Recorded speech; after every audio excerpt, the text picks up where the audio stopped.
Okey, saya cuba untuk membuat penggunaan XLOOKUP. Okey, so XLOOKUP ni adalah untuk, katalah kita ada satu set data dan satu lagi set data. Okey, set data yang pertama kita nak set data ini ada sesuatu yang daripada set data yang kedua. Contohnya, ini set data yang pertama. Okey, yang warna biru ni saya warnakan warna biru lah. Okey, set data yang pertama ni tak ada nombor KP. Okey, dia tak ada nombor KP. Jadi, dia nak nombor KP daripada set data yang warna kuning ni. Okey, so kita akan menggunakan XLOOKUP.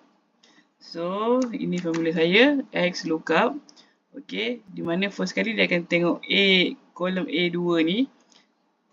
Kolom A2 ni, dia akan merujuk kepada kolom E. Okey, kolom E ni, mana nama yang ada di kolom, contohnya A2 ni, dia akan check ada tak nama tu ataupun item tu, dia punya ejaan sama dengan di kolom E ni.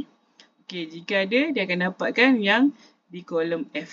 Okey, so kita, ni nampak ni F, okey. Laju F. Okey, so enter. So dapat kan? Betul tak? Hanan 13456. Okey, so kita pun tarik yang ini. Tarik yang ini. Okey. So yang ini dapat, Jannah dapat. Okey, Jannah dapat. Tapi Jamal dengan Ipin tak dapat. Sebab Jannah dengan Ipin tak ada dekat sini.